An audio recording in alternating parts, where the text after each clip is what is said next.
Кәсіпорын басшылығы мен кәсіподақ ұйымы мереке алдында өткен жарыстың жеңімпаздарын атап өтті. Соңғы рәсімнің басында су ресурстары маркетинг жауапкершілігі шектеулі серіктестігінің бас директорының бірінші орынбасары бас инженер Рахымжан Шамсуддинов әріптестерін мерекесімен құттықтап, барлығына мықты денсаулық пен табыс, алдағы жылға жақсы жоспарлау тіледі. Үздік ұлттық киім үшін марапаттарды кәсіпорын сұлулары алды. Бірінші орынды орталық диспетчерлік қызмет бөлімінің диспетчері Еңлікберді жеңіп алса, екінші орынды өндірістік техникалық бөлімінің маманы Үміт Абуова мен зертханашы Перизат Ботабекова бөлісті. Үшінші орынды кеңсе басшысы Бану Әделжанова мен қоғаммен байланыс бөлімінің менеджері Ақжан Мамықова иеленді.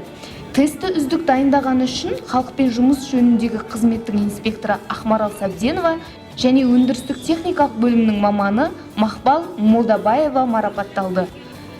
Ең үздік әрі қарапайым Наурыз көже жарысында күрделі құрылыс және өндірістік техникалық бөлімінің біріккен командасы жеңіске жетті. Екінші орынды орталық диспетчерлік қызмет пен зертхана, ал үшінші орынды кеңсе заңды тұлғалармен жұмыс істеу бөлімі және халықпен жұмыс істеу қызметі бөлісті. Спорттық жарыстарға да қатысқан ер адамдар өз марапаттарын алды.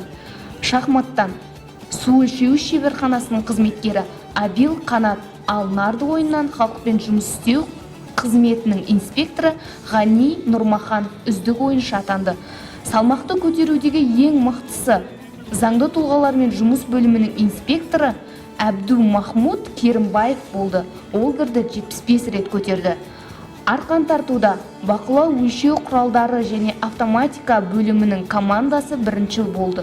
Екінші орынды заңды тұлғалармен жұмыс бөлімінің, үшінші орынды әкімшілік шаруашылық бөлімінің қызметкерлері алды.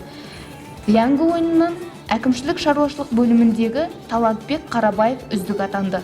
Марапаттарды тапсырғаннан кейін шағын концерт өтті. Ауа райы жайлы болмаса да, мерекелік іс-шараларды өткізуге кедергі бола алмады.